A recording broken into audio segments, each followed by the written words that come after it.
Good morning. Hi. Hello. Hey.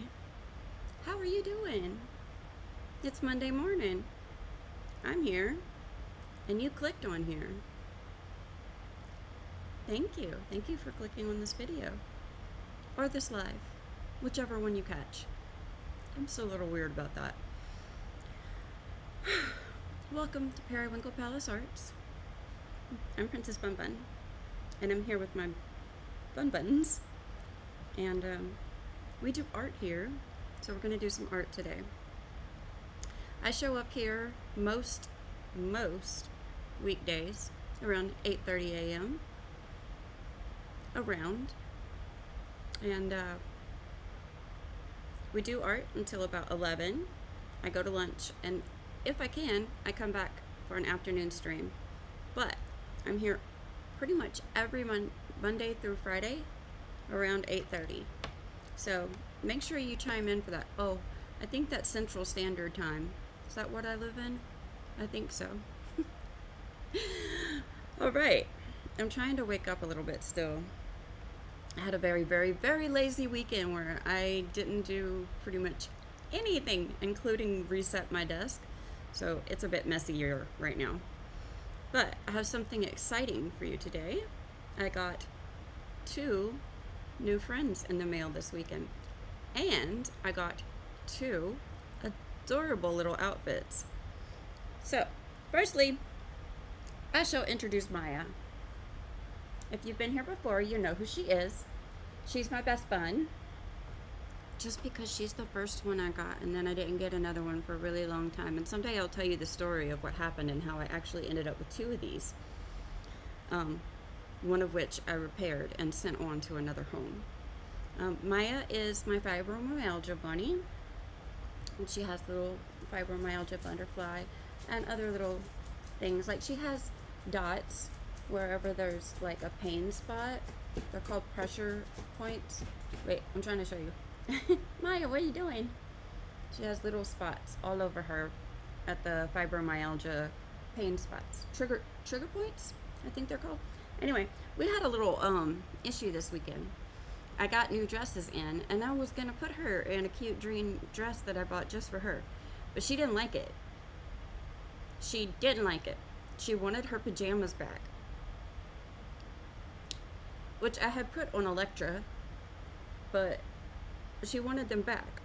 And so I said, okay. And when I went to put the pants back on her, she said, I don't want pants.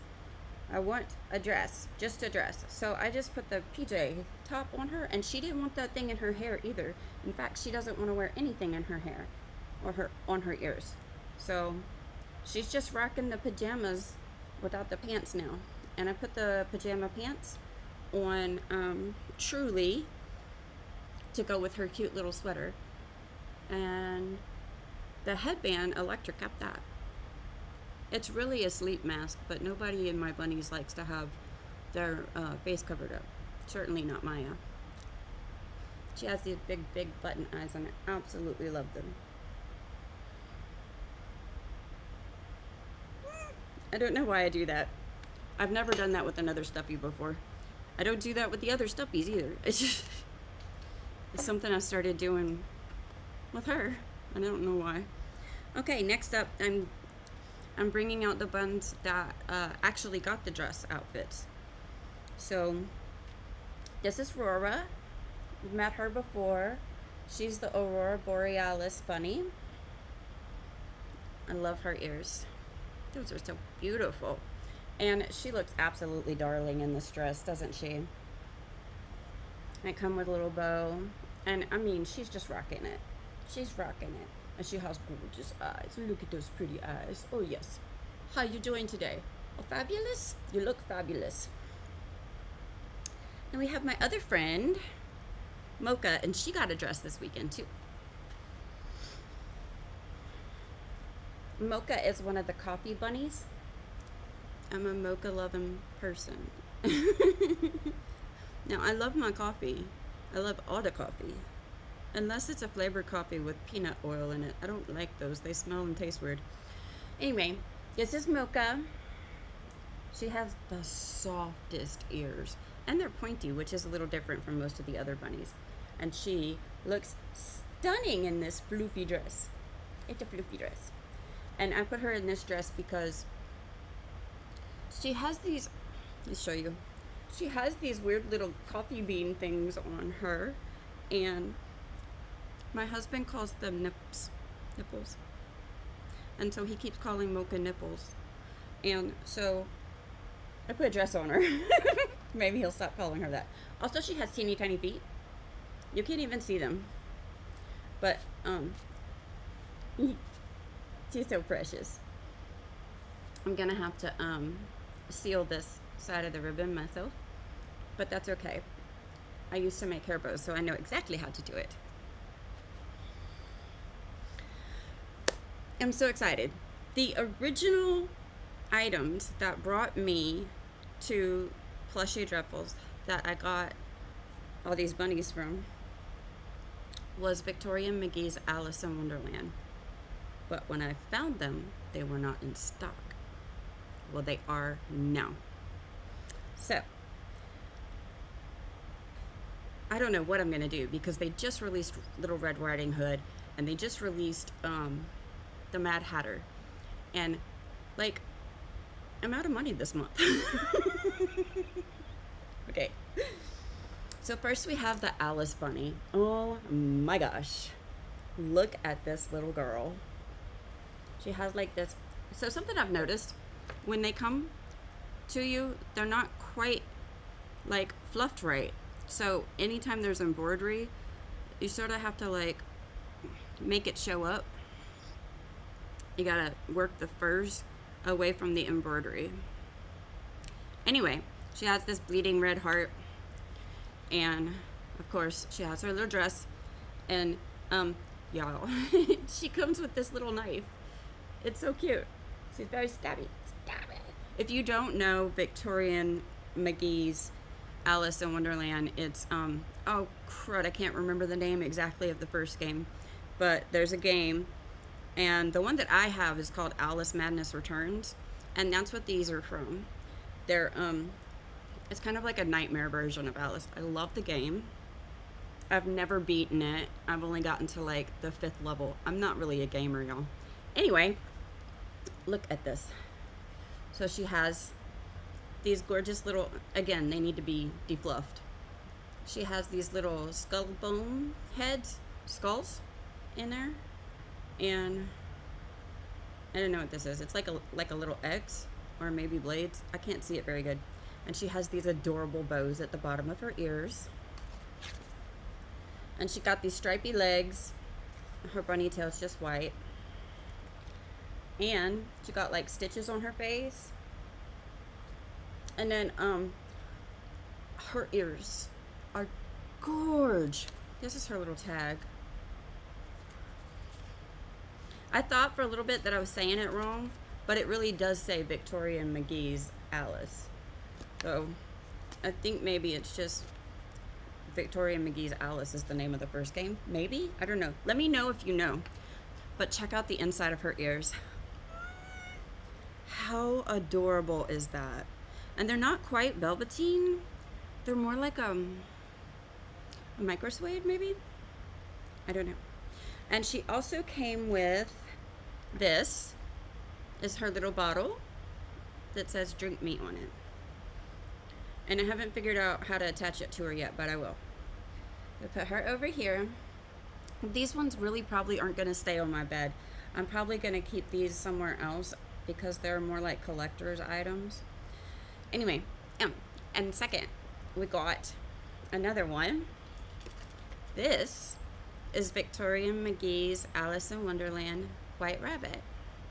He's got this sparkly bow tie and a vest and this cool hat and a button ears, and he's got stitches on his head.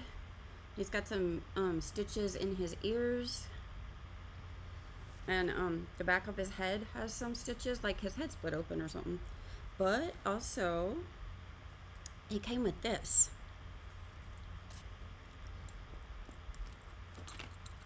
This is his pocket watch. and it's got like his face on it. It took me a little while yesterday, but I did figure out how to set it, because this, y'all, is a working pocket watch. It's very heavy too, like, it's really nice. And put that right there. It's not really a pocket, but he doesn't really have a pocket. It attaches to the back of his thing though. I think maybe the watch might go in there too, but I'm not sure. Anyway, say hello to Andrew. Yeah, it's just that the White Rabbit doesn't have a name. He's never had a name, I don't think. I've read a lot of the different, I've read all the versions of Alice in Wonderland, I'm pretty sure. Even the original, like the original that he wrote. Anyway, yeah. He also came with this bag. That's what the watch came in, so I keep that on him.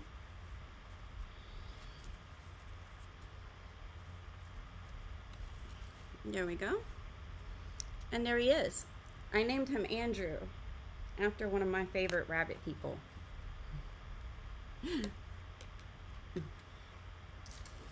And then, okay, what else? These came with they're pens, like just little ink pens. I have lots of these ink pens from them, and I keep them over there, just shoved in a little thing to be cute. I need to fix this one because the little the glue came detached, but again, that's something I can do easily. How cute, right?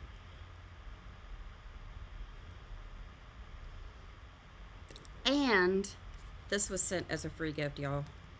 It's a hair clip, and it is Alice's Vorpal blade, and it's got like this rose gold kind of like engraving.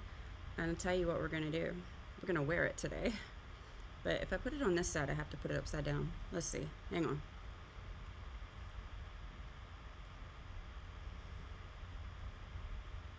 How's that? I can't even see it. Does it look cute? Yeah, cool. All right, that is the bunny introductions. Alice and Andrew are going to sit over here, and we'll put our bunnies in their spots. We got a bunny cup holder over here. Come on, Mocha. She said, get your coffee, because that's the first thing we need to do, Art. We need coffee. I have my coffee. We also need ears. No. Okay. That didn't work out, did it? Where am I going to put it? Ow, ow, ow, ow. How's that? Yeah. I don't even know. Okay. So, I'm a little scatterbrained. It's Monday morning. I'm always a little scatterbrained on Monday morning. I have lots of things to do, though. So, we spent pretty much all last week coloring this. And where we left off is I need to add white highlights to the flowers. That's all we have left to do. And then I'm taking on a challenge. Probably by the time we get to lunch, I will be ready to start on this one. This is the last one I'm gonna do of this class, but I've never done a class from Kit and Clowder with sepia tones. We're gonna give it a shot, and I'm real confused about it. I'll tell you that right now. I don't even know how I'm gonna accomplish this, because yeah, how do you make a rainbow out of sepia tones? I really don't know. We're gonna have to figure it out, and I don't really know how to do this, but we won't be using any of the class video. I'll be doing this pretty much on my own. So before we start on it, I will read you the instructions that Miss Alice puts in her classes, where she gives you the variations for this. They're real simple instructions. But we're going to put this aside for now. And I'm going to put these aside. These are the colors that I need to do a sepia tone. And I'm going to put this aside because these are all the toner grays. And we're going to be using that to color up the character and the dress. But for starting, we're going to work on adding white to the flowers here. And probably a few other places. Like I might add some on her dress. It just depends on where we end up. So I like to use dotting tools.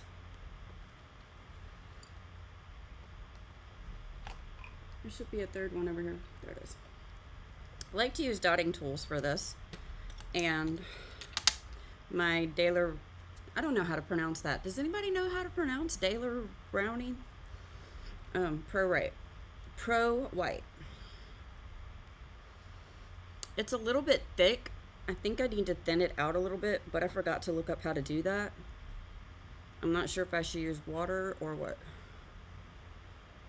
Stir. Well. So take that.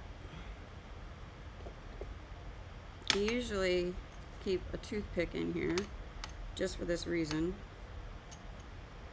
I don't have one.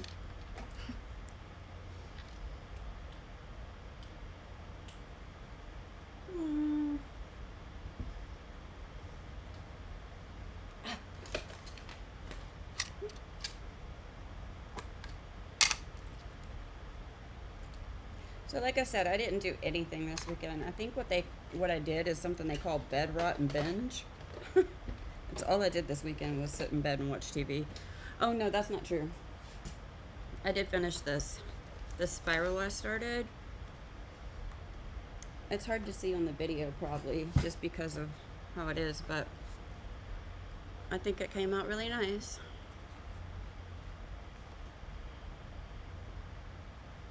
So this was from the Bad ASS Women Affirmations. I like how they match up a pretty lady with this one. I am confident and self-assured, knowing that I am capable of achieving my goals. So yeah, I did that.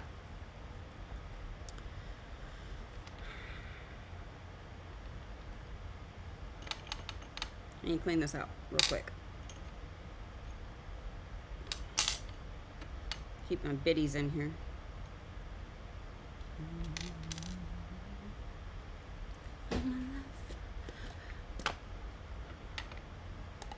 If you want to know what I am bobbing my head to, or possibly humming or even singing really terribly,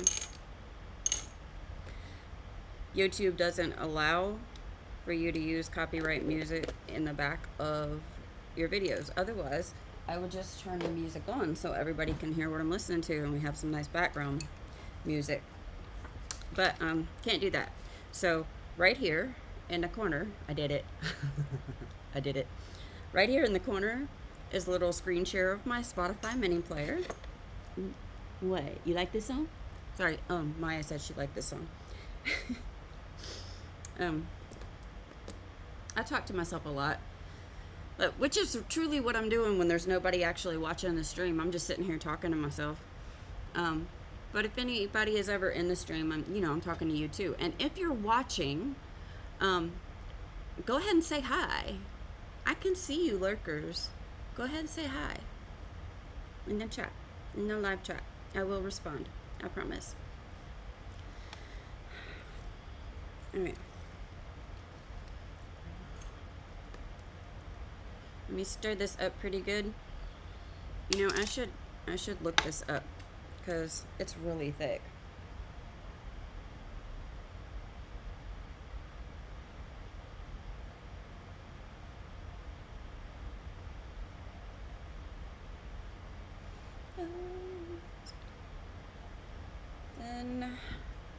Daley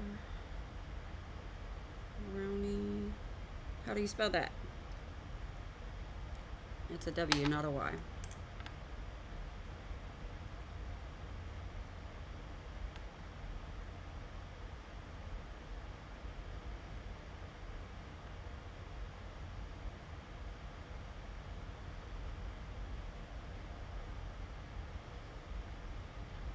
No, Daley Rowney Pro White.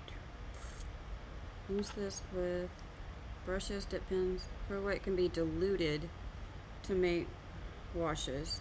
It's water-based. Okay. So being water-based, that means I can thin it with a little bit of water. Cool.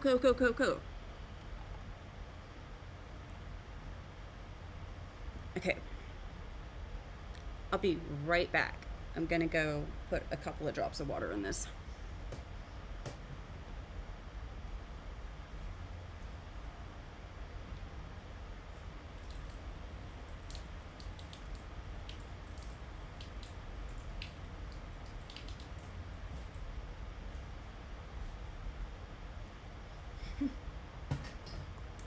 So I just used filtered water.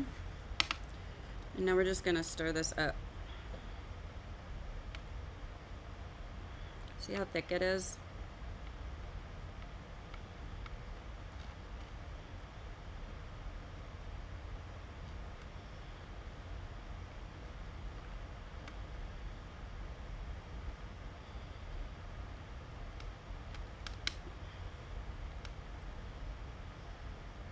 You need to stir it up really, really well.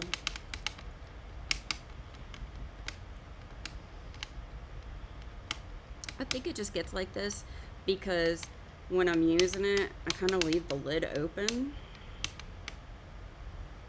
So. No,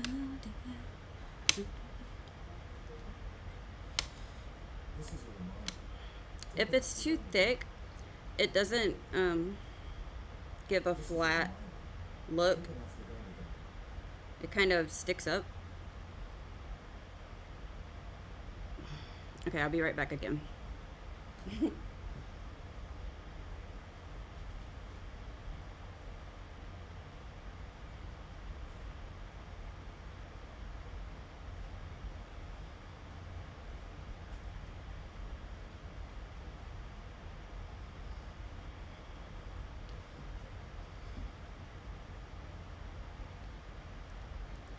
Oh, that white went everywhere.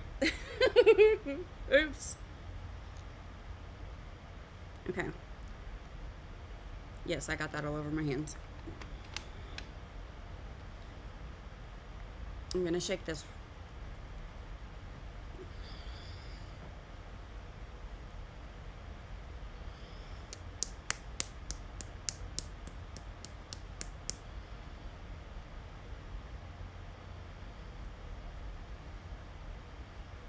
I have it turned over because I want to get it to mix on the lid a little bit.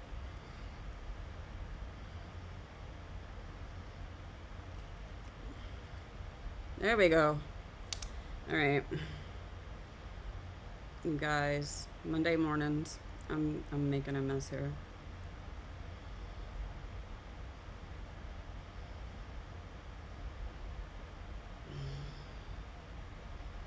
Okay, let me go wash my hands because we don't want to touch art with that, right?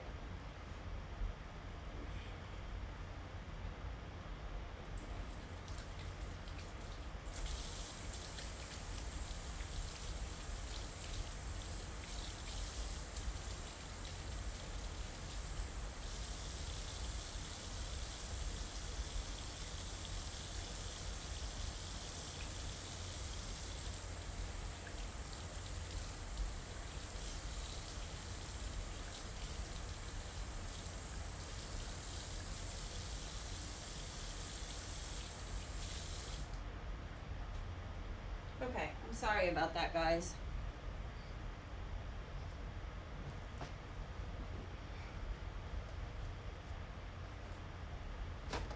Okay. My dog got a hold of the paper towels on my paper towel roll and like dragged them halfway across the living room. I don't know how he does that anyway, but he does. Did I get any white splatters on here? Oh, yep, a little bit. It'll be fine.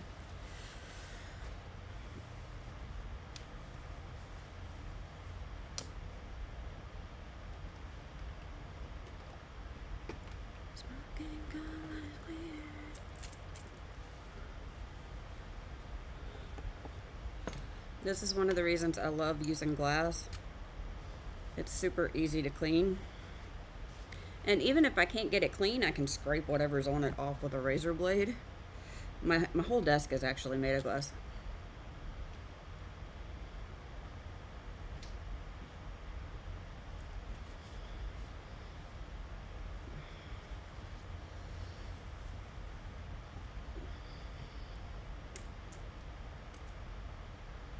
Pro White is pretty thick, even when it's properly diluted.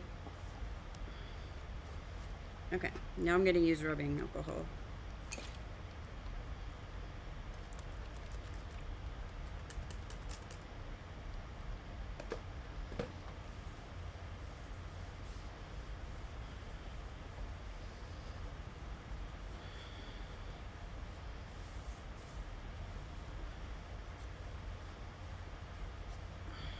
Okay, are we cleaned up now from the mess I just made?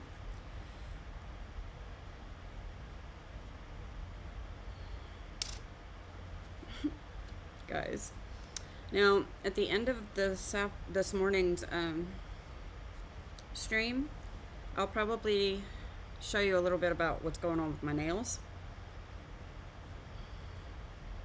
Why is there white all over me? What the heck?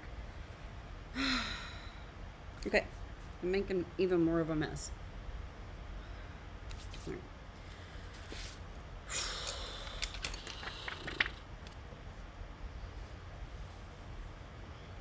So, I think this was a really fun version of this. I enjoyed it. I struggled with that yellow brick road a little bit, but I think it came out really well. Let me know what you think about it, because I didn't put any lines on this one, and I don't really know how the technique that I used turned out. So you let me know. All right, I'm taking the smallest nail dotting tool that I have, and I'm going to start right here in these flowers, and I'm just dotting.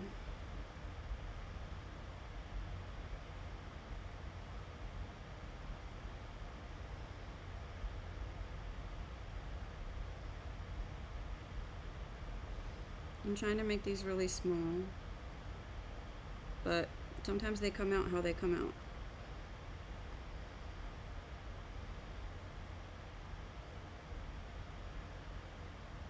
And this is a good opportunity, if there's any spots you don't really like in here, you could just put a little drop of white on them.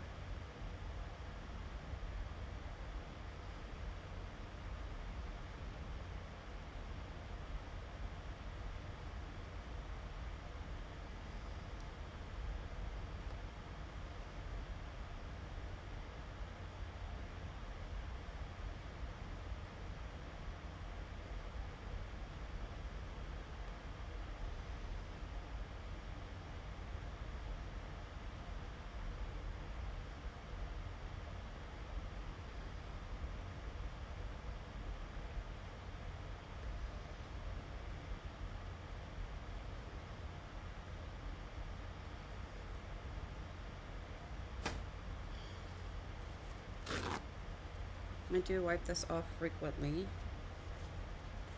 because the white dries on it and it makes the dots get bigger and bigger.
This is part of the this is kind of part of my projects or classes that I love the most, because it's like the final touches, and I think it just brings everything together, and that's one of the reasons it's the last one I do. I'm gonna come through here, add some bigger dots.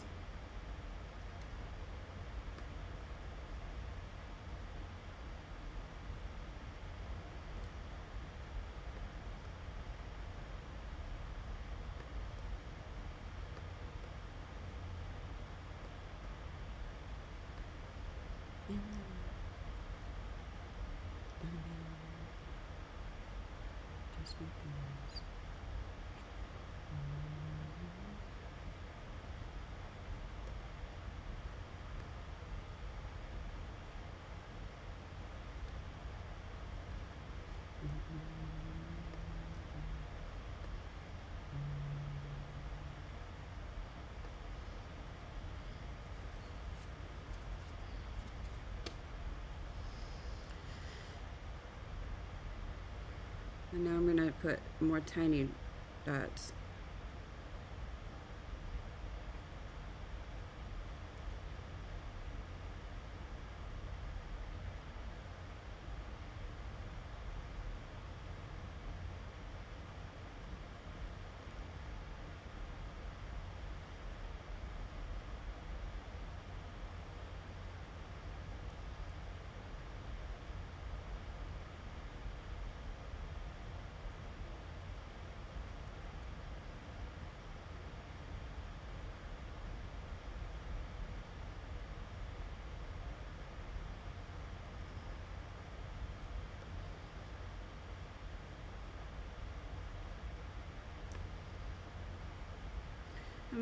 On these little ones, I'm trying to make them less dots and more kind of like smudges.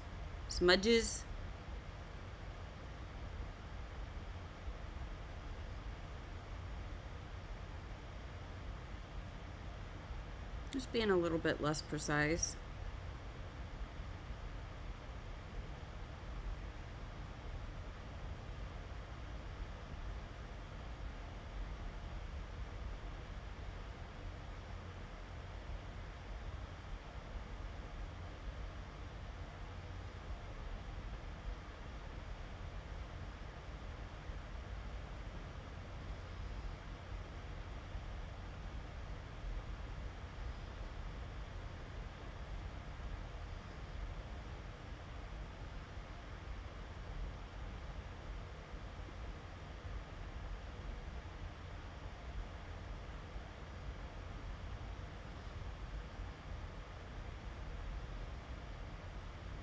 We already went through all of the areas with the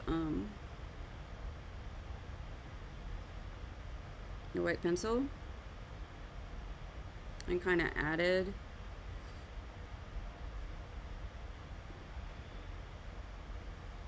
those highlights. But I find that there's only so much the pencil can really do. I mean, my white pencil is amazing. I don't like that. Oh well. Nobody's gonna be looking at it that closely, really.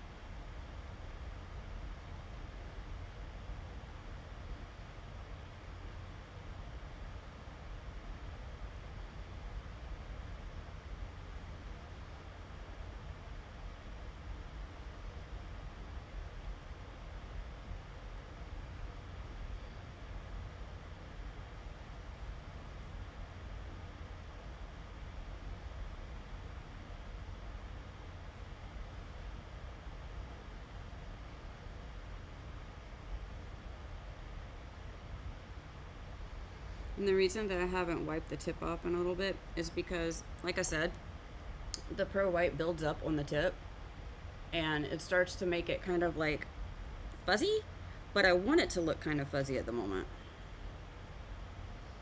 Because these are so far back, I don't really want it to have a consistent round appearance.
Okay, so that looks a little bit more interesting, right? Now I'm going to take this and I'm going to go up here right into the little dots on her her little flower crown or bow headband, whatever you want to call it.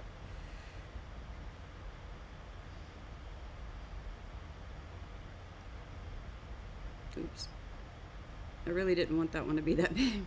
Alright, so that kind of makes it pop, you know? I'm going to do the same thing here around the ruffle on the dress, as well as the ruffles on the bottom of the sleeves that didn't come out very well.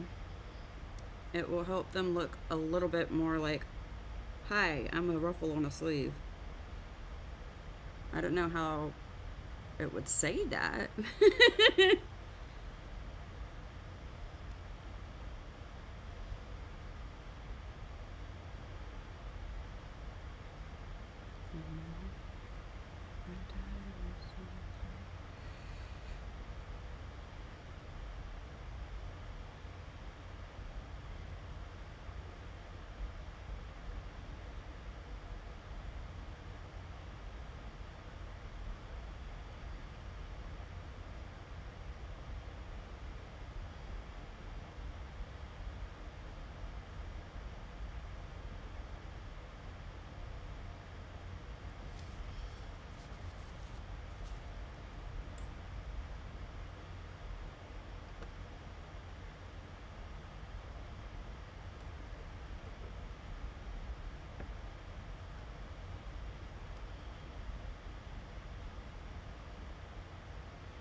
Okay. Real quick, I said I was gonna kind of fix that. I had to think about it over the weekend to figure out what I wanted to do. Because that grass is super dark. So, I've got some pencils. I could come into that and use the colors blender to lighten it, but I don't think that's what I want to do, so I'm going to start with some, I think this is grass green. Hang on. It's all rubbed off.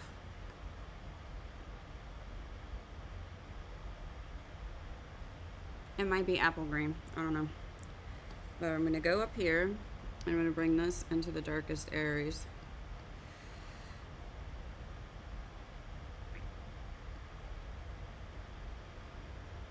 Kind of going to go across all of it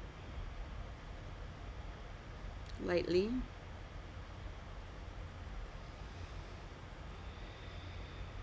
Because basically I just don't like how this grass came out.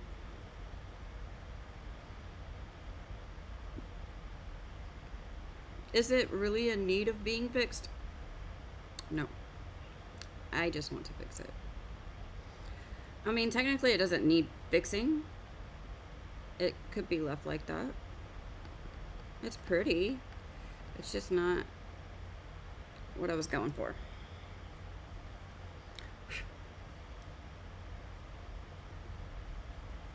So going over the whole thing with apple green.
Okay. Now I'm gonna come in with, I believe this is a spring green. Yeah. And I'm just gonna come kind of over the dark areas and go out a little bit.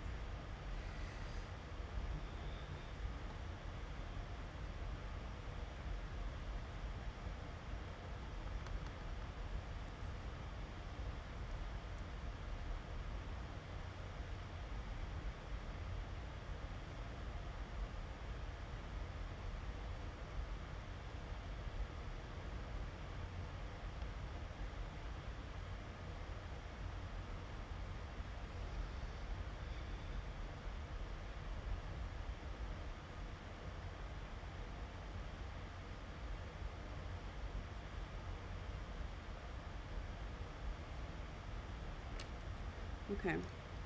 Well, then I'm going to come in with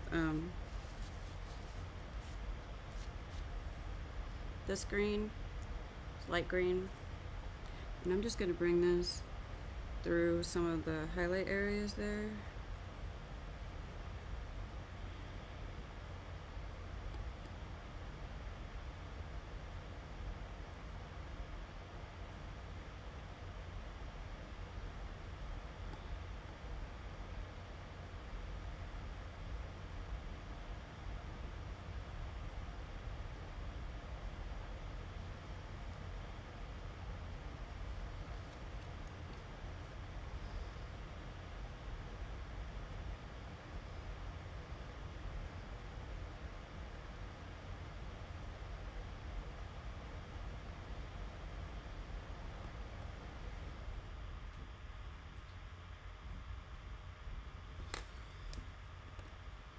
All right.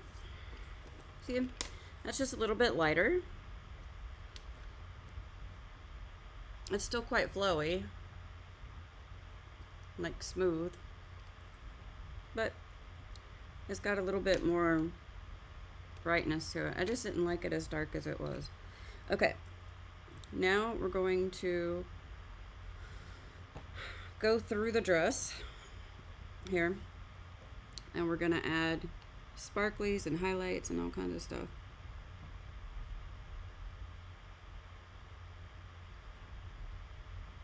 Oh, you know what? I'm using the wrong end of this. So what I'll do is I'll keep using that end up at the top.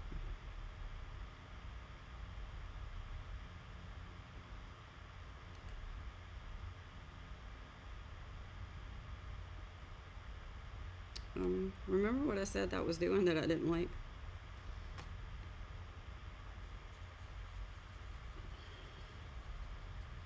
Let me stir, stir, stir. Water.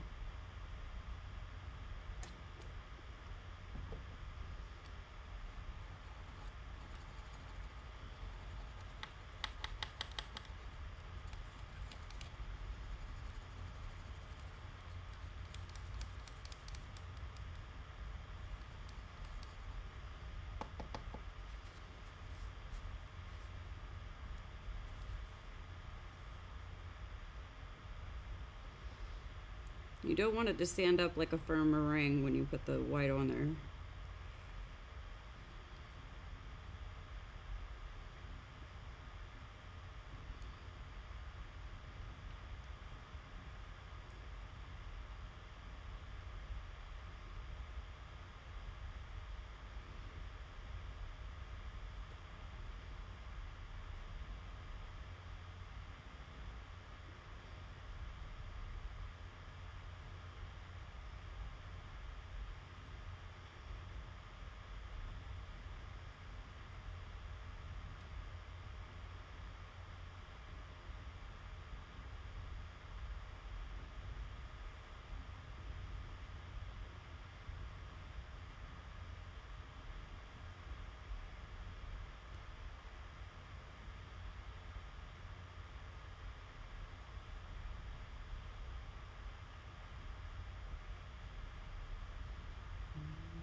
Okay, I'm gonna flip it over and use the tiny end again.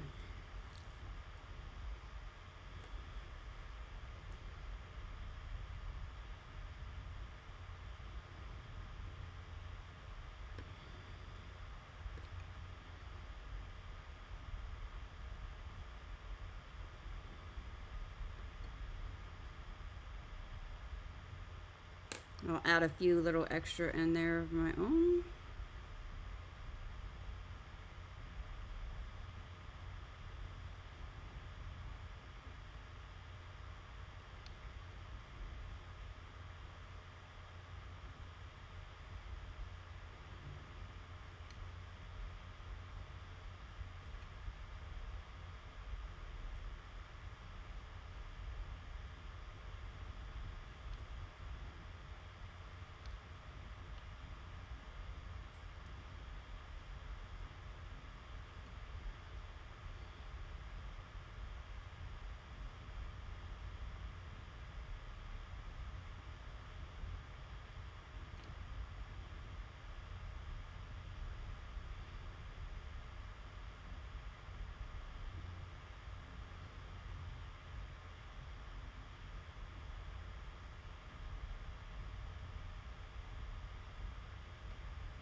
So what happens if you put some of this Pro White somewhere and you decide you don't like it?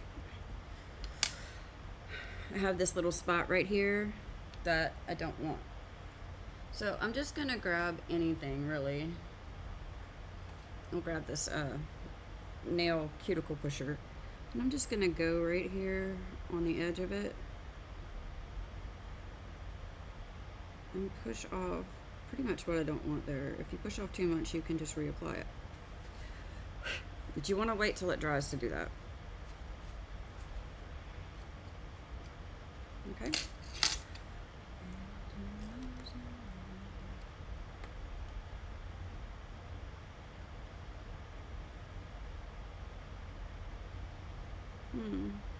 I'm trying to decide if I'm going to add any to this part of the dress.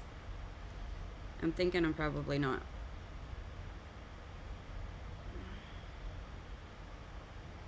I am going to come right here and kind of white out. There's a little tinge of yellow at the bottom of the dress.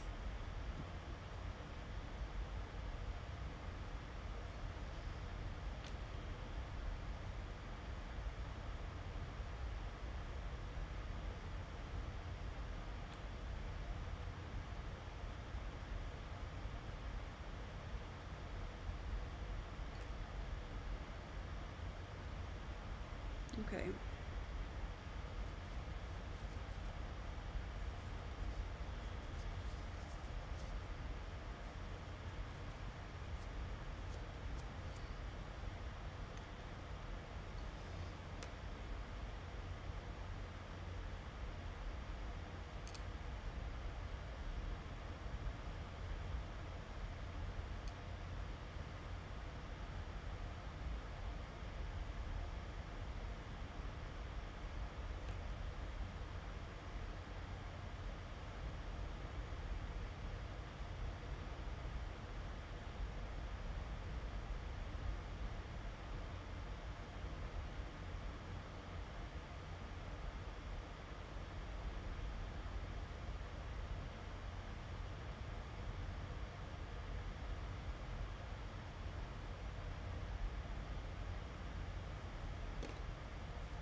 I'm just adding a few little sparkly bits throughout here.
like that. And I think we're going to leave it there. So, I'm come back with this white pencil right here. And I was trying to work on this Friday, but my pencil broke. So, that was going to take a lot of sharpening. My hands weren't doing very well. I'm not saying they're doing much better today, but let's go ahead and resharpen my favorite white pencil.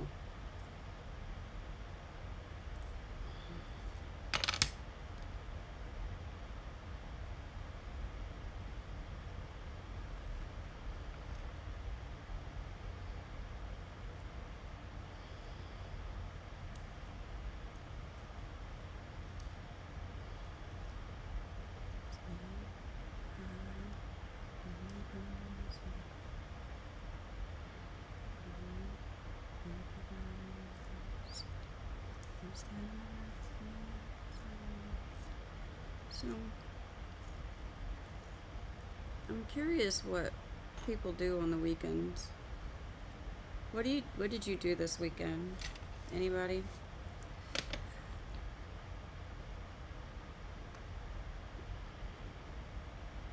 I really didn't do anything at all. I think they call it bed rotting. I stayed in my bed the whole weekend and I didn't do anything except for that spiral. So, I don't know. I'm feeling the laziness right now. And by feeling the laziness, what I mean is, I feel like I was lazy. Okay, so I'm going to come back on these and just get them a little bit whiter.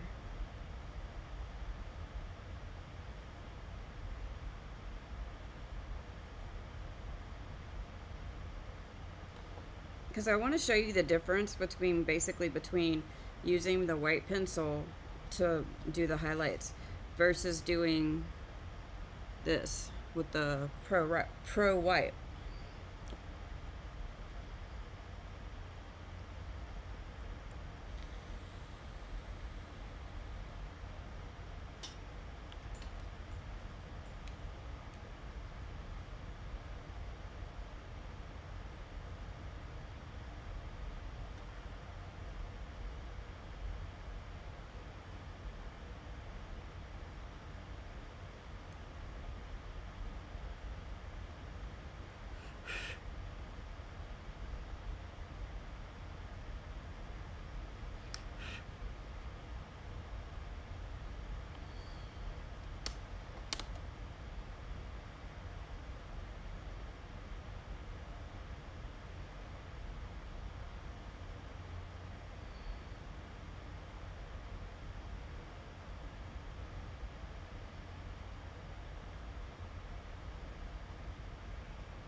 It might seem to make sense to push your pencil down here because you think, oh, well, if I push harder, I'm going to get more.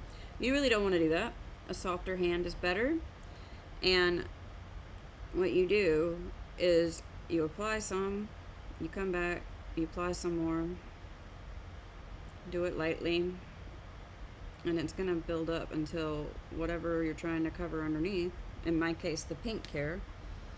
I don't want the pink to fade in, you know? You won't be able to see it anymore. This pencil is excellent for doing that. It's the Derwent Drawing series, and it's their Chinese white. I wish they didn't call it that, but that's the name of it. What you want from me?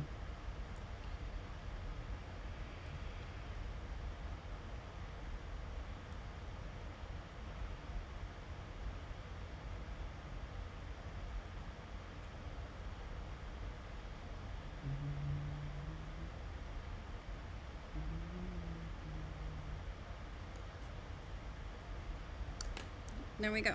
That one's pretty. Is this knife staying in my hair?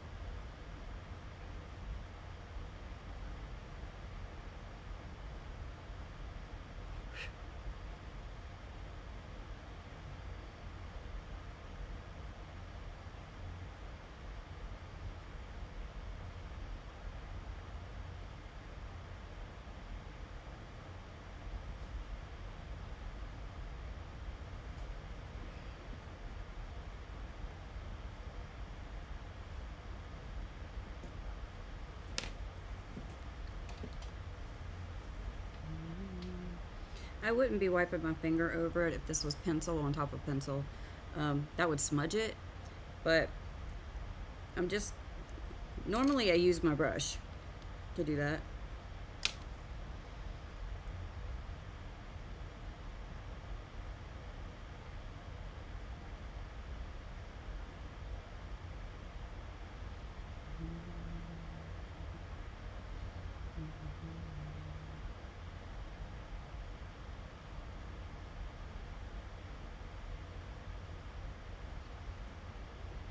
While I'm thinking about it, if you enjoy this live stream or this video, go ahead and drop a like for me. You can subscribe if you want. You can turn on the bell notifications if you want. But what's really important to me, I think, is just the likes. And you can drop a don't like if you want to. Because I'd like to know how you feel about these videos, what you think. And if you don't want to tell me all that, well, you can just drop a like or a don't like.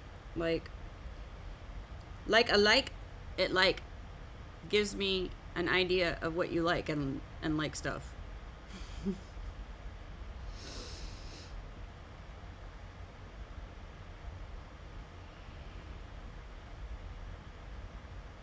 I still don't know what I'm doing on live stream, y'all. I know I have so many things that I need to, you know, investigate, check out, try out. I want to try trimming some of these videos and making clips of them. I want to create an end screen and a loading screen and end cards and a I'll be right back screen. I just haven't gotten to it. And I'm not going to rush myself to get to anything. The whole point of this for me is my my self-care, I guess. Like, I'm doing what I want to do. And I don't think it's productive for me to push myself harder than I can go. So things will happen in the time that they happen.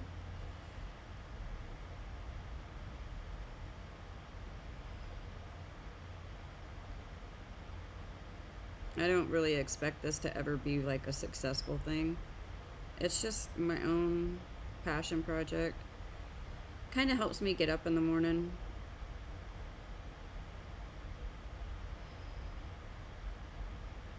Because today might be the day. Today might be the day that I get more than one person in my live chat at a time. Today might be the day that I do a video that the whole art community loves. Yeah, I never know. So I just tell myself these things. I'm not expecting it, but I don't want to miss a day if it could be the day, you know? So I get my butt up and show up to my studio.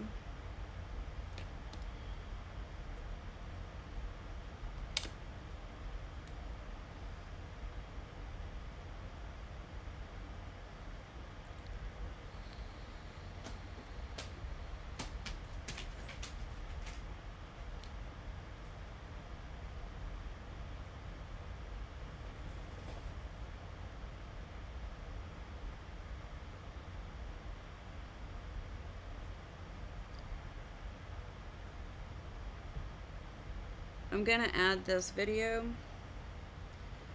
to the coloring with markers playlist and to the finishing art playlist, because that's what I'm doing. I'm just not making it as a separate video from the rest of the little series. It's part 10, but it's also finishing art, right?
I'm going to go back through it one more time.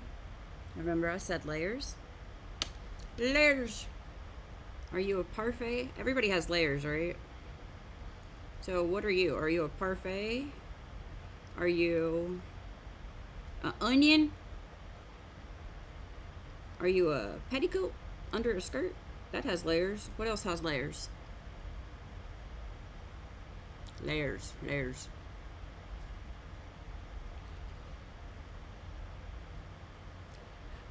A taco salad or a taco lasagna, that has layers. I can't think of anything else right now that has layers. I mean, art has layers, but we were already talking about art. What else has layers?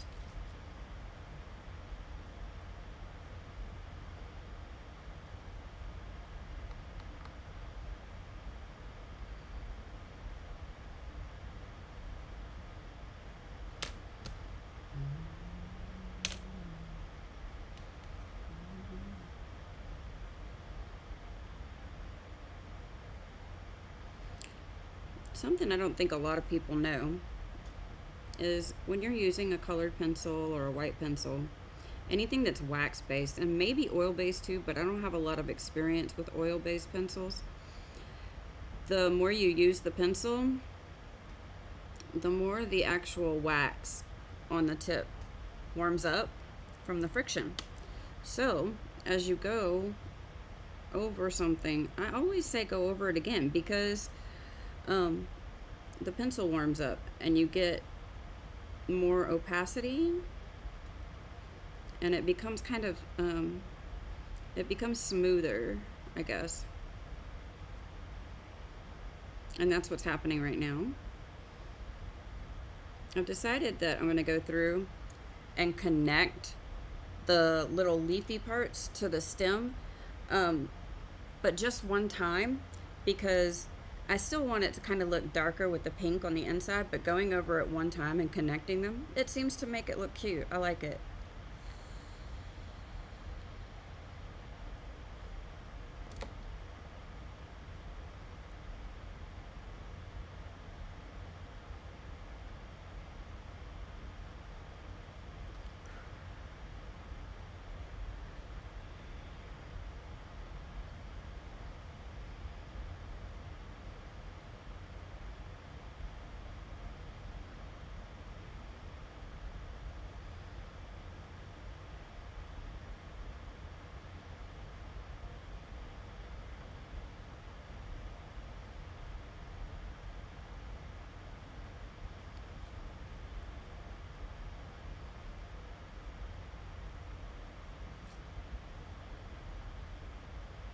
I don't think I even went back this weekend and filled in the descriptions of Friday's stream. Like, I was really lazy this weekend, and I'm not usually like that. I usually come out and spend some time with my husband. We do a lot of, I guess what you would call parallel play, where we're each doing our own thing, but we just like to be in the same room.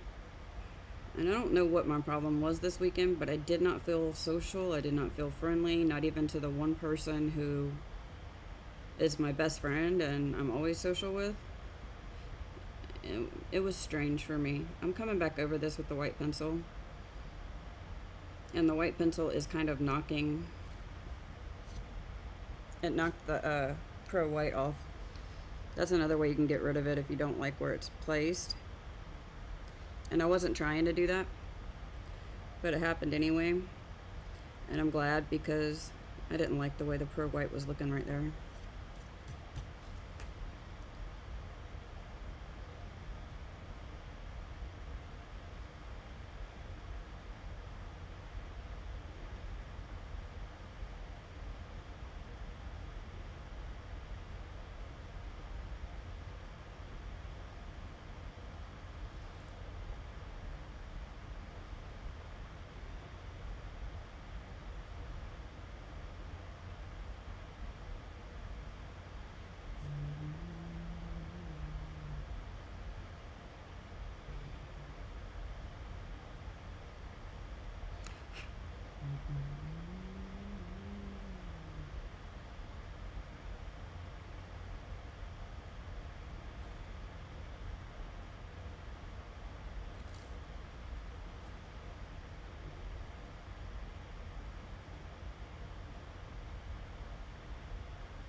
Let's come up here.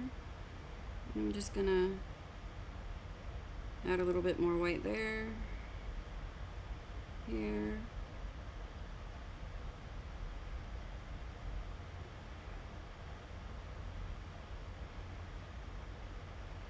And I'm gonna add a little right there.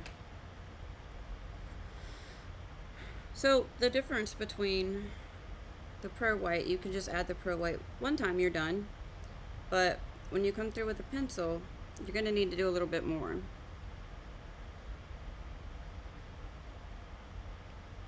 Either one works really well.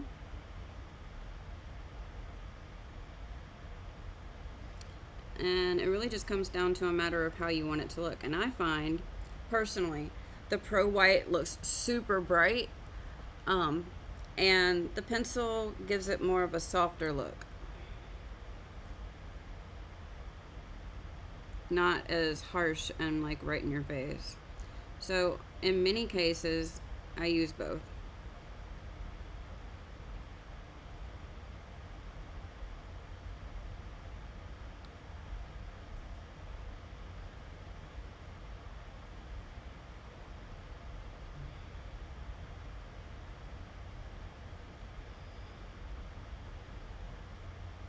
When I come through here, I like to make the highlight pretty much go through everywhere. But sometimes you want to skip it, like right there.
I had like a little black mark right there, so that white almost completely covered it.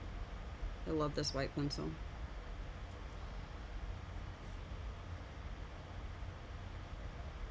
Soften that up a little bit.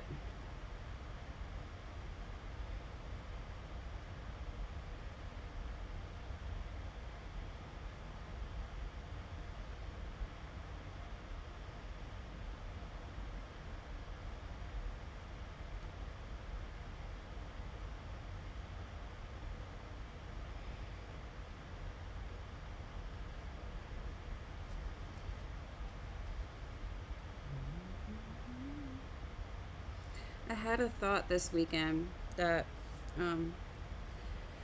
I could make just a like playlist to listen to, and maybe I know there's a service called Licked where you can kind of just copyright a single song, and I wonder if I could go in and copyright like a playlist worth of songs, create my playlist, drop the attributions into each video, and then I could just listen to my playlist without having to worry. I could play what I'm playing for you guys.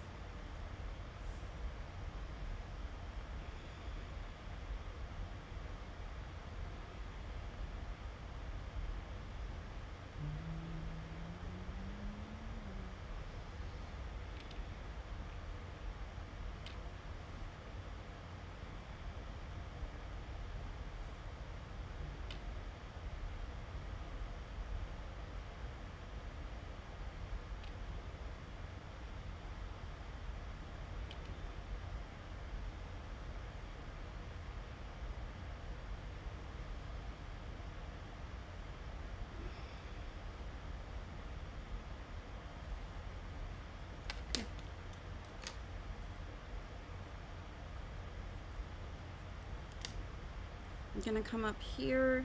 If you remember, I put these little marks here when we were lining up the rainbow. So that I did that with a black Prismacolor, and I'm just gonna come in and remove that now.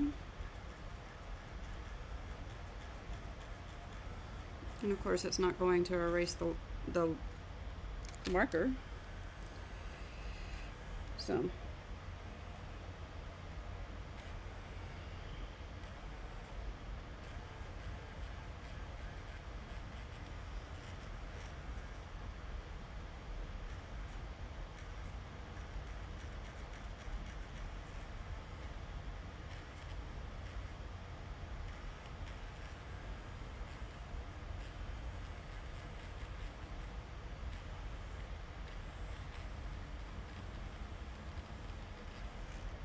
Okay.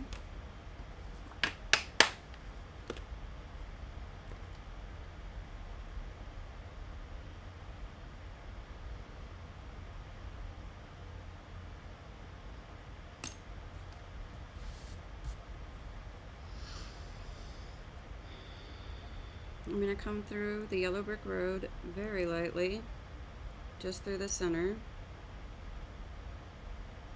Look how that brightens it up. Basically anywhere I put the lightest color on the road, I'm just going to pop a tiny bit of white in there.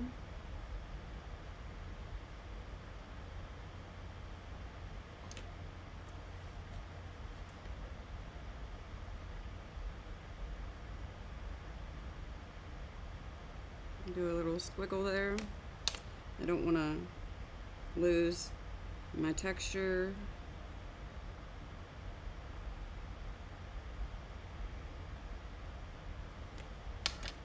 Let me go. So that just kind of brings it up a little bit, and then I'm going to do like really big circles through here.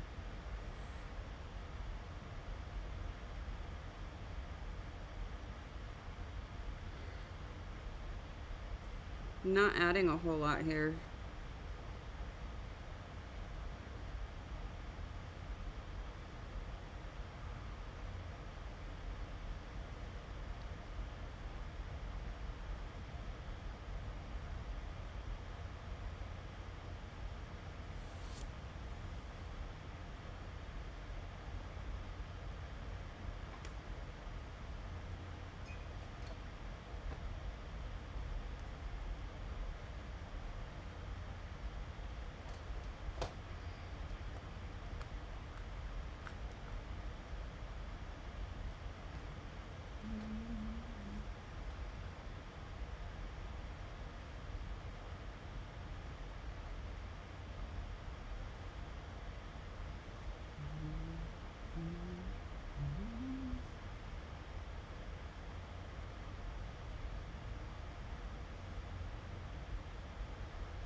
Right. Come into each one of the little clouds. And just softly and fuzzy and blur it a little bit.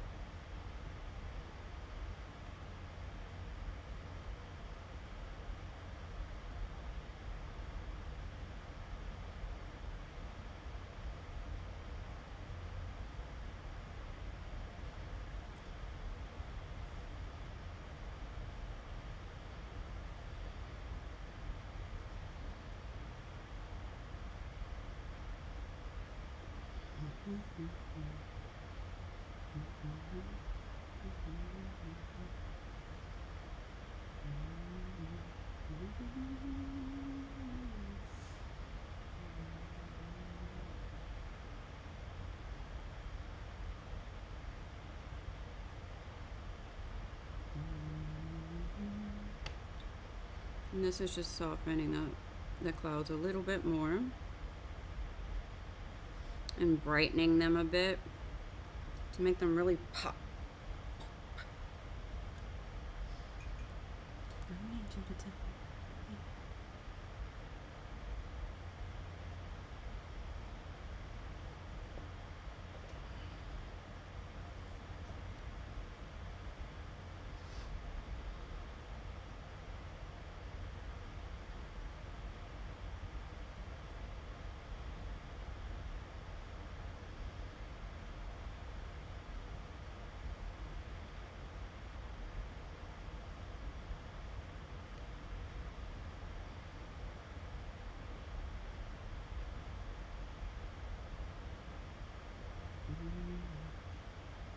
You can even add a few more little puffs in there in various places. They'll be a little bit lighter than the clouds you already have there.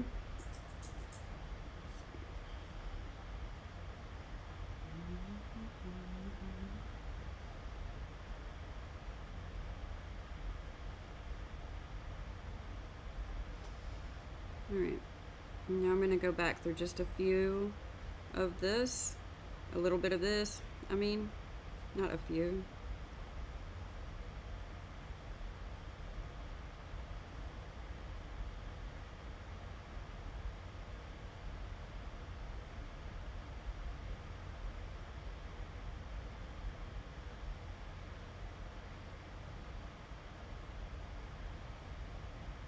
I did go through this Friday, but I don't know how to explain this. Like I said, the pencil warms up. The tip of it warms up. You kind of think of it like if you've ever used eyeliner and your eyeliner was kind of like hard, you might have done the trick where you take a lighter and like warm up the tip. Well, that's basically what's happened to the pencil here. I've been using it for a little bit, and the friction has caused it to warm up. So now I'm gonna get a much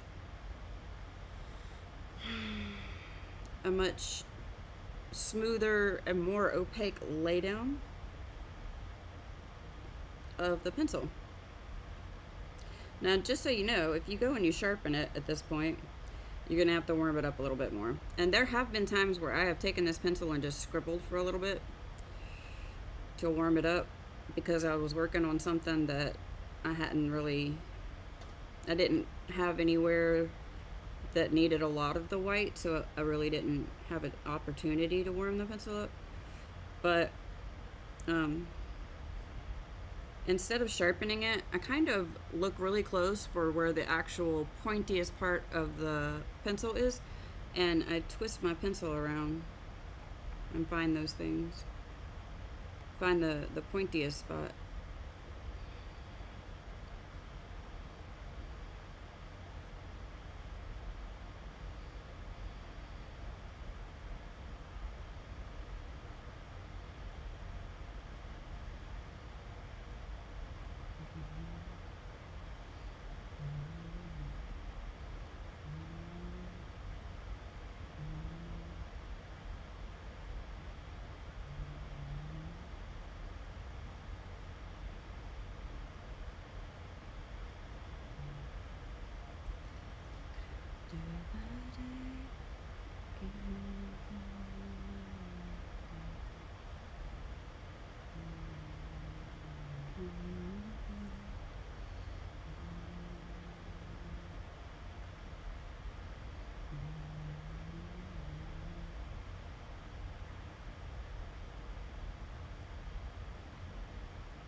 Ow, something pinched me.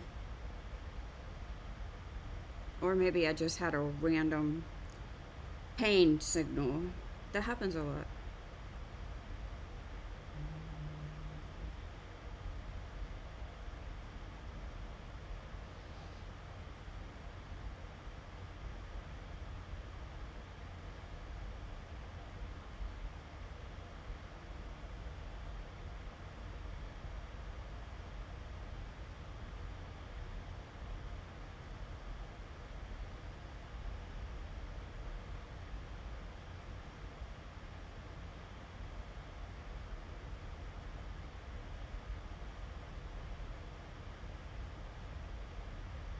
And this is the point where I can really bring out the highlights on those roofs.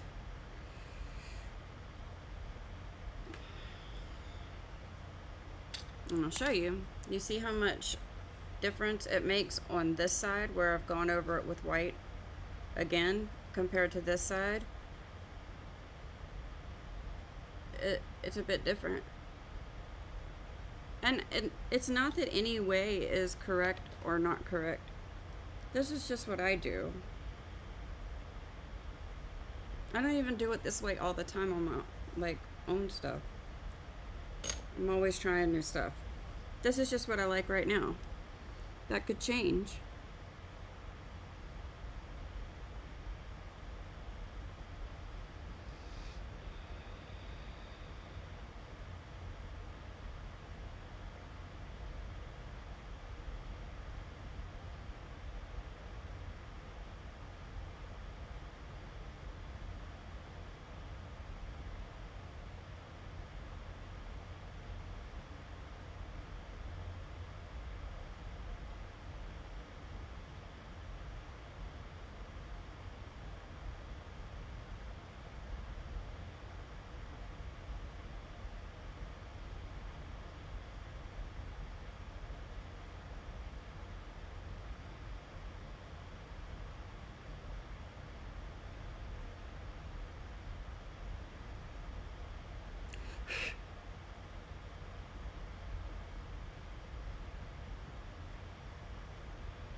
Right.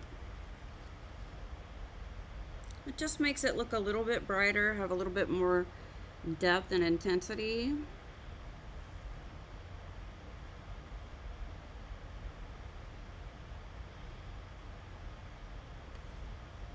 And I'm gonna call this a done project.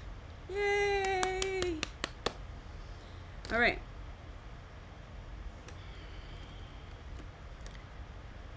Definitely pop in the chat or the comments. Let me know what you think about her. We worked on this a lot, you know. It took about a week.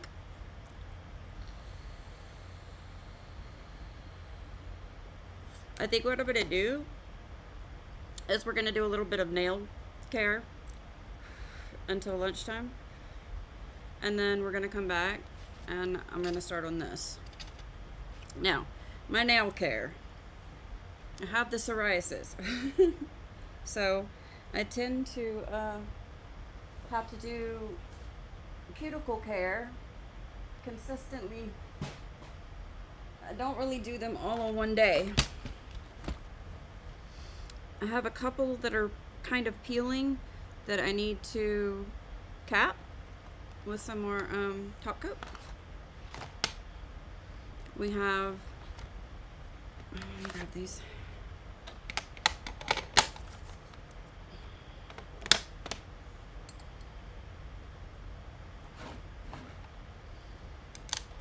We need that. I don't really need anything else except cuticle oil.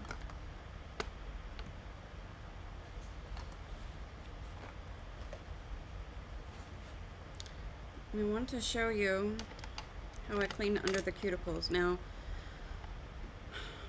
yesterday I went around here and trimmed my cuticles with my nail nipper.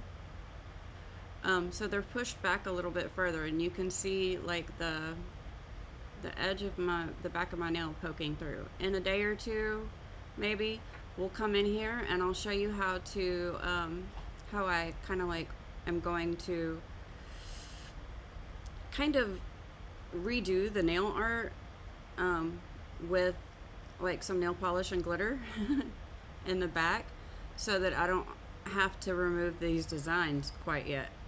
So anyway, I didn't do any of the cuticle cleanup around these nails, but I did the cuticle trimming. So you can see over here on my other hand, the cuticles aren't even pushed back, and there's like a lot of layer of these things hanging there,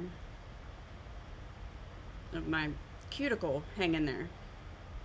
So those ones are looking pretty rough. I always end up doing my left hand last because I'm left-handed. So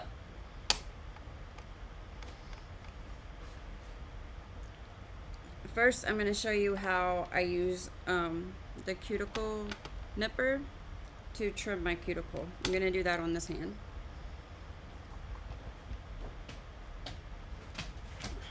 These are my nippers. And I come in here, and what I do is I gently push the cuticle back. I don't put this down on top of the design. I scoot it back at the edge of the design and push. So this is how I do this without removing my overlays.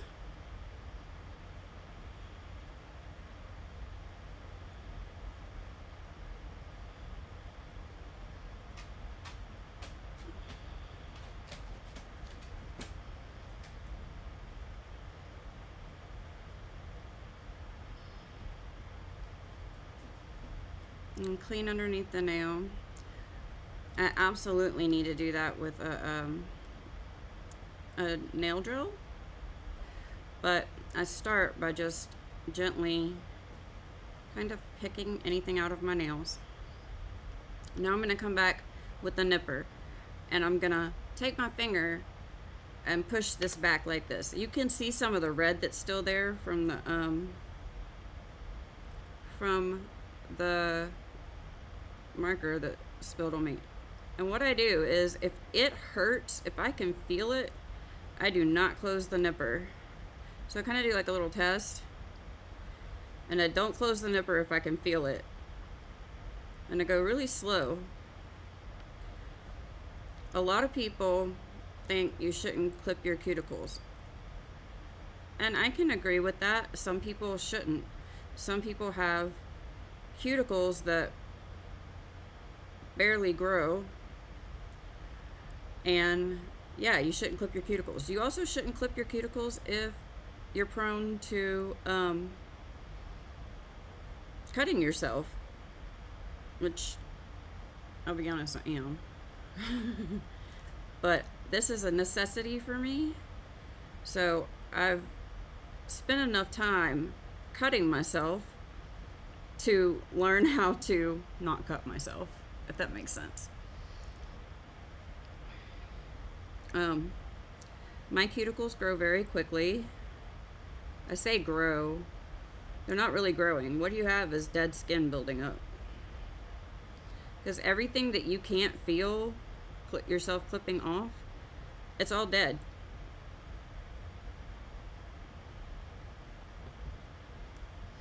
And I try to almost clip it off in like a little string, kind of like this. Like, I just go around and trim.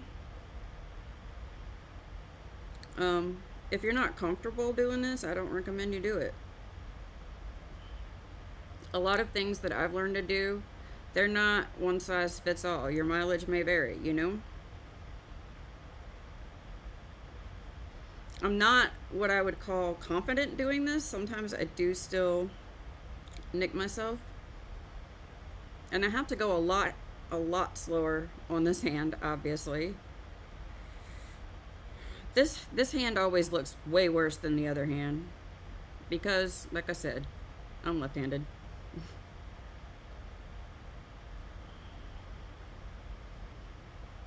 I'm not bleeding right now though, that's just marker ink. But like I said, I'm doing this without removing my overlay at all.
There's also sometimes I use a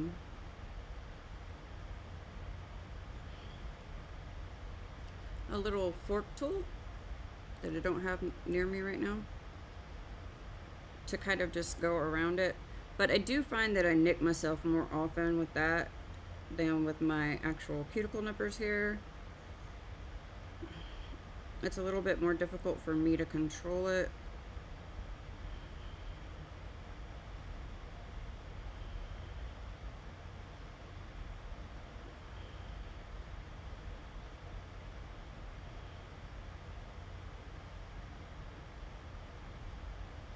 Okay. I'll try to get everything I can with the nippers, but if I don't get everything, it's fine, because I'm going to come back through here. This is just seeing what's left. I'm going to come back through here with my drill. I'm using a crosscut, very sharp and pointy. I don't recommend using this unless you're pretty familiar with, like I started off using a cuticle ball. And sometimes I still use them for this hand. But I'm just coming through here with my drill, and it's gonna take off anything that I didn't get. I keep it running at 01, that's about 1,000 RPMs.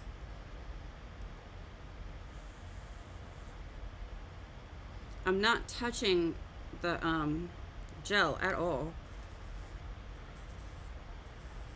I'm just putting it up against the cuticle. And for most people, I would say you should probably use the forward and reverse setting on the nail drill. For the most part, I don't. I change it depending on which hand I'm doing. But a lot of people will change it mid-nail. And that's the way you're supposed to do it. But see, most people don't do what I do, which is use their nail drill like a Dremel. And that's what I do.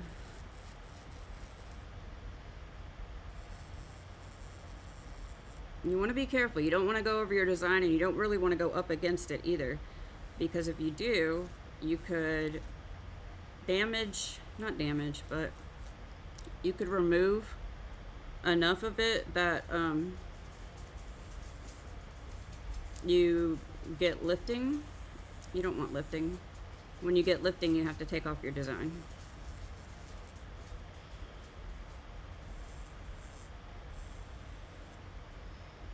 And right here, I am going to tap it because there's a little bit of hangover right there. But I come down on it like so.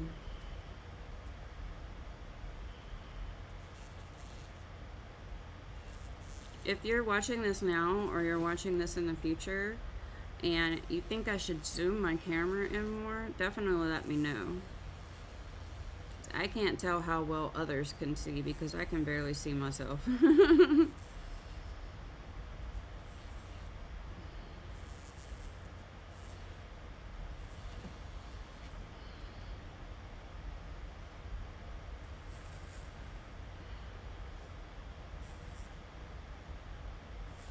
Again, I'm touching my nail and I'm touching my cuticle. I'm not really touching the design. And the thing is that I'm never ever gonna get it all perfect, right? So I don't try to. I just do the best I can.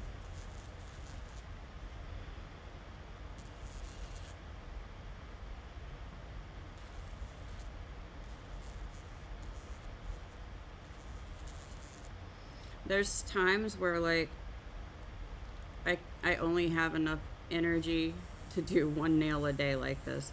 So I'll be 2 weeks working to clean up the nails. All right, now I'm gonna take this and I'm gonna go underneath here. Over the weekend, I actually came in under most of the nails and I filed off the excess bulk underneath them. So what that does is it allows me to get to what's underneath my nail, which is basically a lot of plaque. Plaque is basically, okay, so psoriasis is an autoimmune disorder, but let's talk about what it actually does. It basically makes your body believe that any little injury, or even just like if you're scratching your arm sometimes, whatever, any kind of injury, the slightest thing that occurs to your skin, it sends those cells to it to help you heal. Well, with psoriasis, your body is like, oh my god, oh my god, oh my god, send the entire force instead of sending just what you need to heal. So very quickly, the repair cells build up, and they don't even come out from underneath your skin. They build up so fast that you end up, well, in the case of pustular psoriasis, I have multiple types, but the one I deal with the most is this one. They build up underneath your skin, and instead of becoming a part of a scab, you end up with like a blister that is made up of the unneeded skin cells. They just like build up underneath there, and over time, as they dry out, they create scabs underneath your skin. And those scabs build up and they start to flake in kind of almost a sheet. And it's what they call plaque. Psoriasis plaques and scales. Well, I get those. A lot of people get them in such a way that it affects their nails.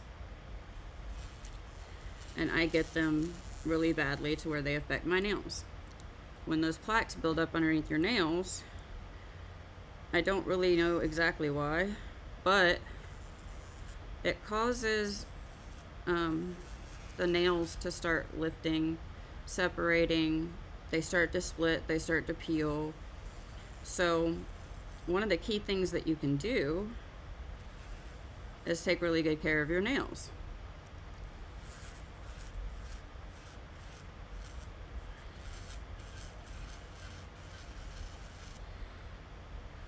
So the other thing you can, take really good care of your nails, but also make sure that you don't just let the plaque build up underneath your nails. You got to remove it. I don't know if it's like a matter of not being able to get oxygen to the nail bed or what, but what I do know is that if I don't remove the plaque underneath my nail, which my hands are not dirty. Everything that you're seeing flying off there, it's dead skin. And it attaches underneath your nail plate to both the nail plate and your skin. So it makes it look like the quick of your nail is like super thick, but it's not. It's plaques. And sometimes when I'm doing this, I will run into a pustule that has not formed into a scab yet, and that will bleed. In fact, I had that happen to one of my big toes over the weekend. And when it starts to bleed, I usually just go to the next finger or the next toe, or I don't keep going once it starts to bleed. Now, if it's on my cuticle, yeah, I'll keep going. But underneath the nail, I worry about bacteria and stuff. So if it starts to bleed underneath the nail, I basically stop, spray it with rubbing alcohol, make sure it's real clean, and then I put triple antibiotic ointment on it and move on. I leave it alone because I can't keep an eye on what's underneath my nail to make sure it doesn't get infected or whatever. Now, if you notice, even when I'm touching the gel underneath my nail, this nail bit is not doing anything to the gel. However, if I were using this nail bit, the ceramic, that would take gel off. And that's what I use to thin out the end of the nail. So I don't know if you can see that, but that's relatively clean underneath there. So I don't know if you can see that.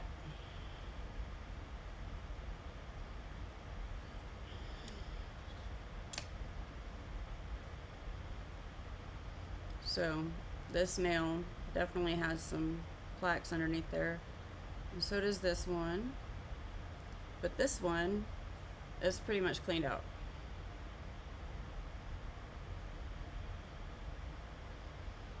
This one, on the other hand, literally the other hand, has a lot of plaque underneath it.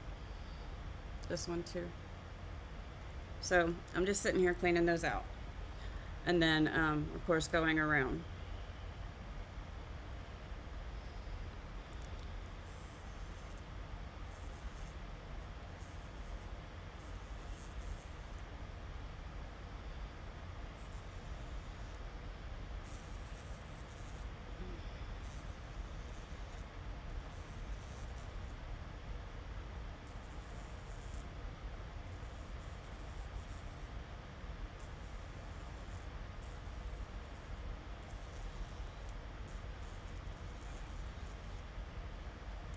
Okay. And I'm going to call that one done. Sometimes you don't really even need to push the nails back, but I always find it easier to push them back and trim them.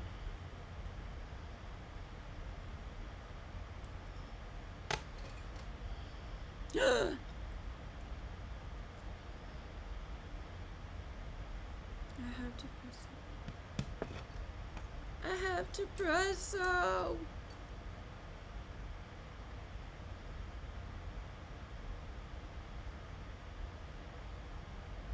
See if there's anything here left that I need to trim.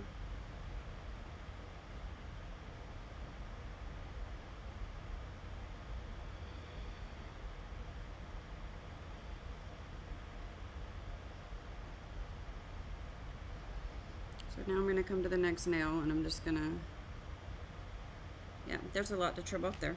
So again, I'm not going on the actual design.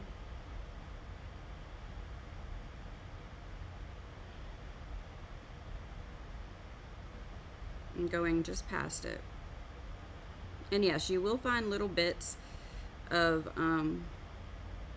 gel that will pop off, but don't worry about those.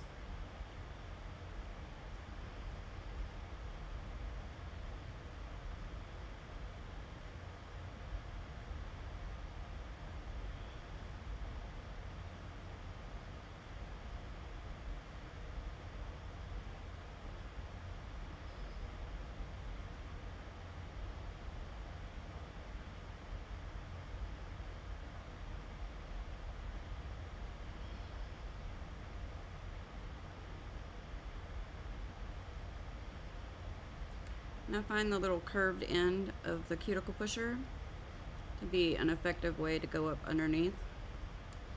That one's gonna bleed for sure when we get to it. I don't know how to explain how I can tell, I just can.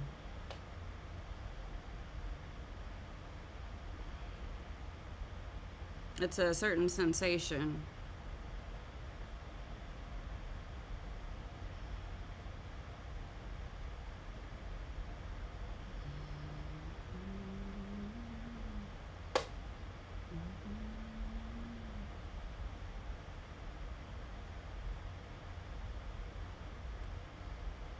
All right.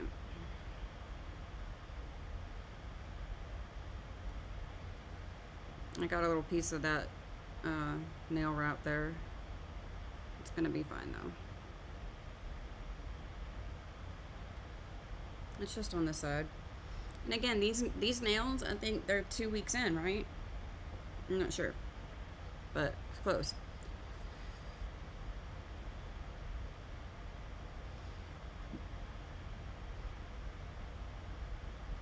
The trick with a cuticle nipper like this is, like I said, never ever ever close the clippers if you're not sure. And the way you can be sure is if you can feel it. I'm not saying it's gonna hurt. It'll hurt after you clip it.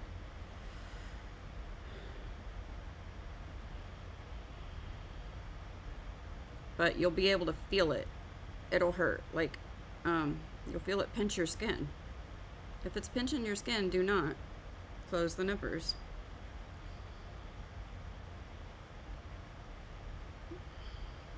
I don't know why my phone's not giving me notifications. It's weird.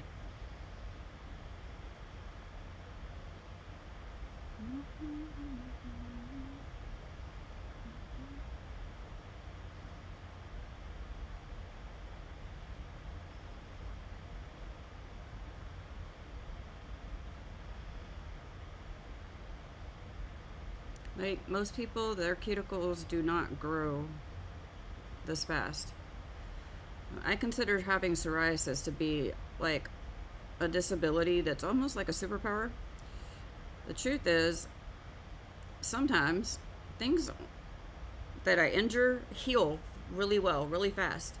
Other times they don't. But sometimes it seems like, wow, I just got that little nick the other day and it's already healed up. So that's because it's basically my body is overreacting to any perceived injury. Sometimes I think I can whisper to my skin and it will be like, oh no, you know. But, I mean, this stuff flares up without injury. And people don't realize like how much you actually injure your fingers and hands all day long. They're just not as sensitive to those kind of things as the rest of your body. So technically you're constantly injuring your hands and your feet. And that's why, I guess for me at least, it really builds up on my feet and my hands.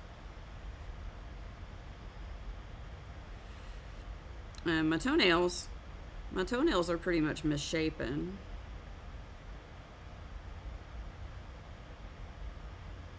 I've been working for several years now on basically reshaping them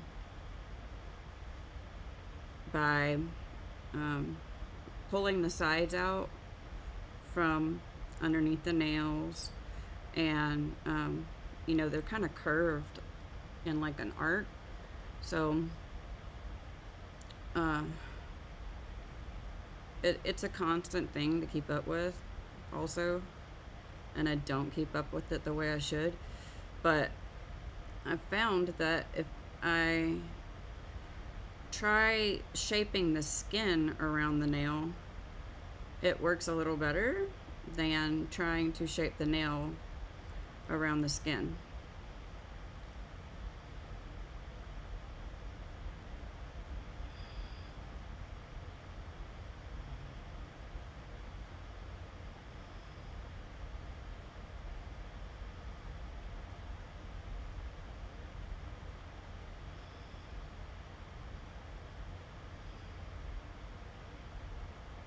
Ouch.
Sometimes the corners up here are a little bit difficult for me to grab.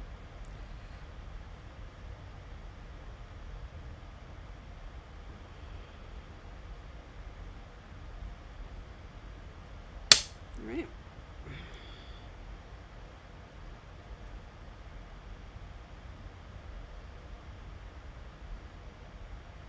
Look, I got a bleeder.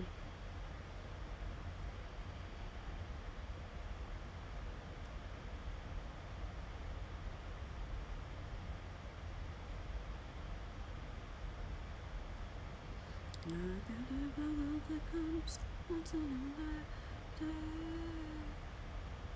I'm pretty sure that you are.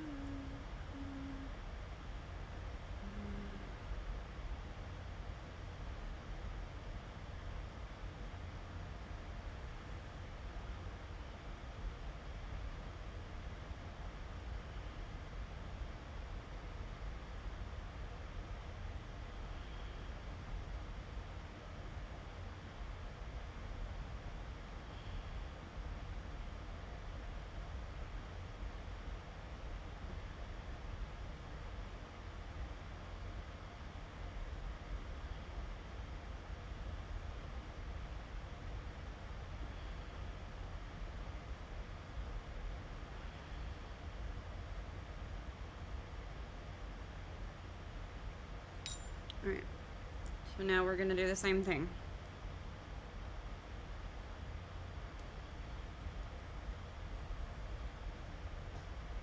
And then I have a feeling I'm going to need to stop because my hands are getting a little fussy.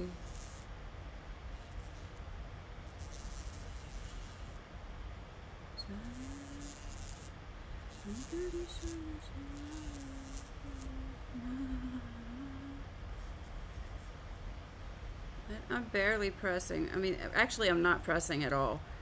I'm sort of just touching the cuticle with this. I'm not. There's no pressure. If you're applying pressure, you're gonna hurt yourself.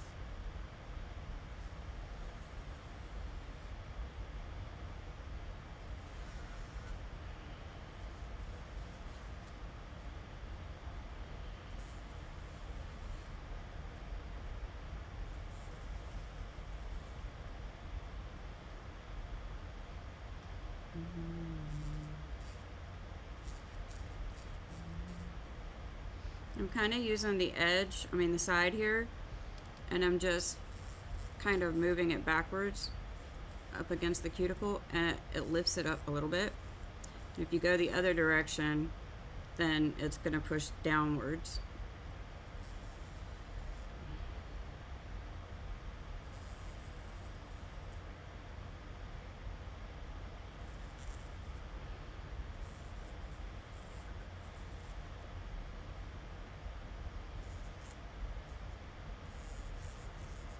So coming this way,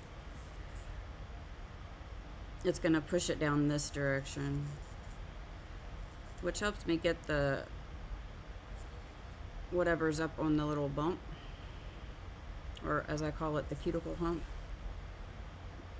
which is the more soft part of the cuticle.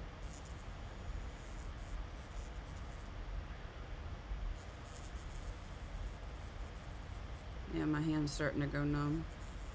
That's usually a sign that I need to stop, because once it goes numb, well, if this hand goes numb, I can't feel what I'm doing to myself. If this hand goes numb, I can't feel what the nail drill is doing to myself. So right now my nail drill hand is going kind of numb.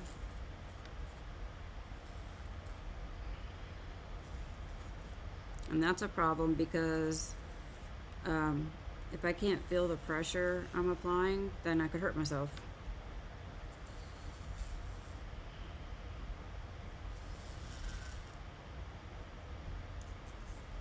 Just go underneath here. Ooh, that plaque is attached.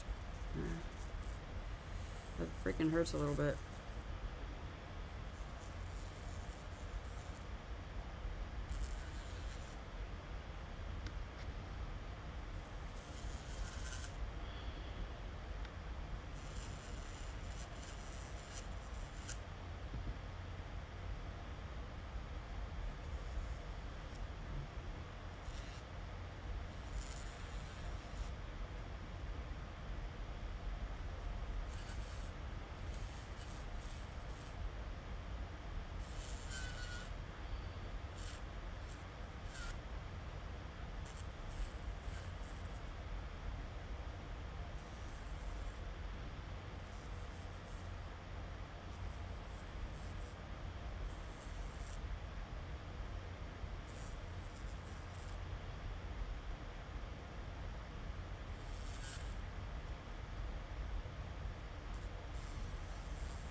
So most of the time when I get a little bleed while I'm doing my nails, it's actually not because I did something wrong and nicked myself. It's usually because I ran into an actually not fully scabbed pustule underneath my skin. And when you run into that, it just pops. And what's underneath my skin is blood, basically, not fluid so much. And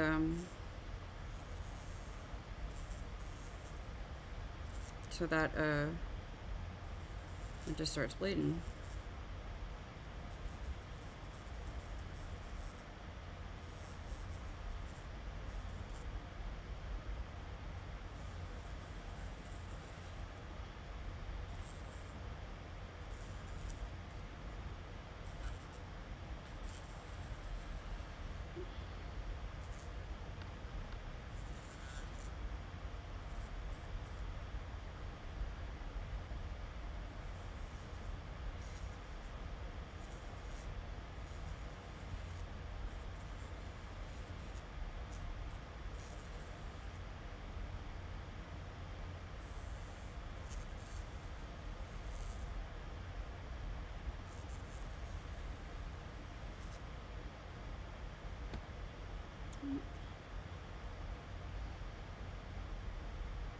You should always turn it off when you set it down. Don't do like I did earlier. Let me go back through here. There's a few little pieces hanging on.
Okay. So what I'm going to do is I'm going to squirt it with some rubbing alcohol. That was not the rubbing alcohol. I just want to make sure that anything that got a little bleedy is good and clean. Both the underside and the upper side of the nail. Now, what I can do from here is I can file it down if I need to. I can, like, to shorten it or to get rid of this nick, or I can just literally just apply a top coat.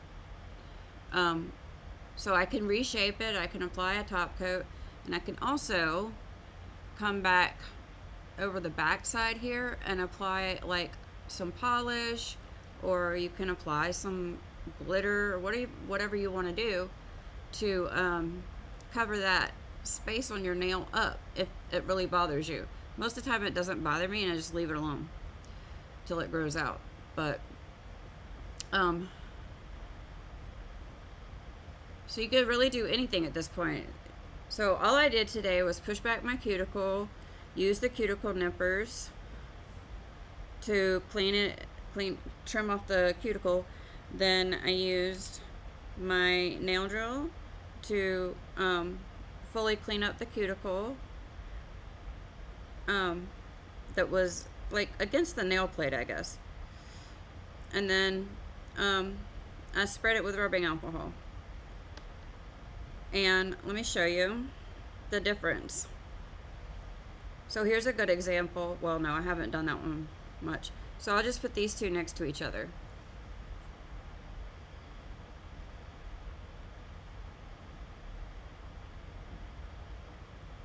Can you see the difference between the two? And underneath?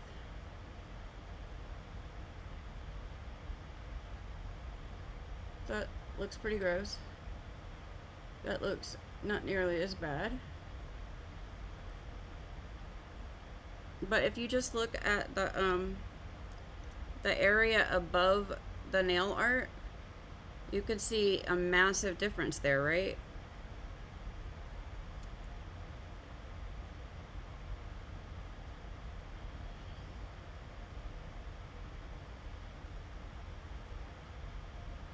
So I did these two. I'll probably do some more off camera. And when I'm ready to redecorate the very back of the nail, I'll show you that too. The rest I'm going to do, I mean, you don't want to sit here and watch me do every single nail, do you? I mean, if you do, I will. Just let me know. But I feel like doing the same thing over and over again might be a little boring.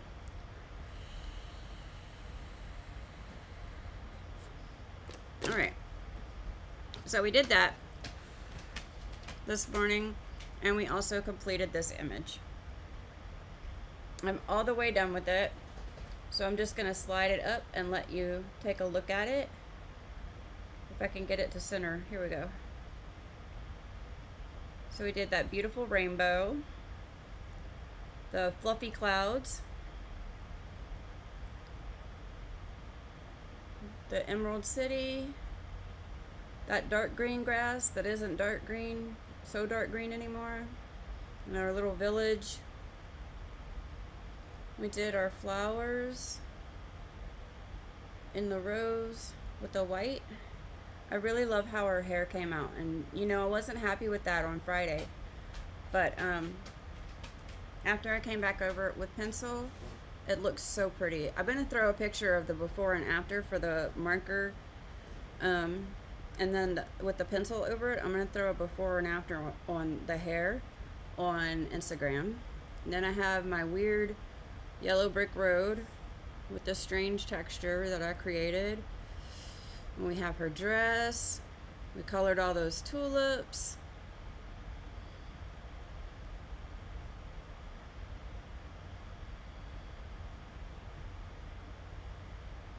And the flowers over here on the side.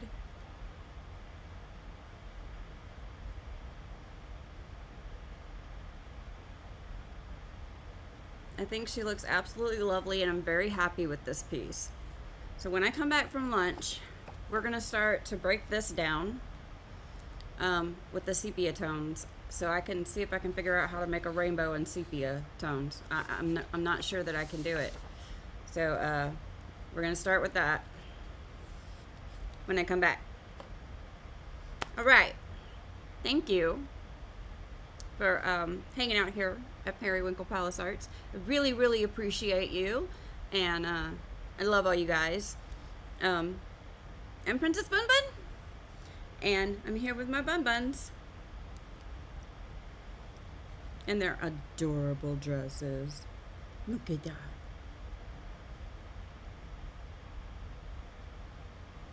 Don't you just love her eyes? They're all slanted and cute. I do. And Maya. Hey, girl. Okay. This has been an interesting morning, and I will see you guys after lunch. Make sure to come back.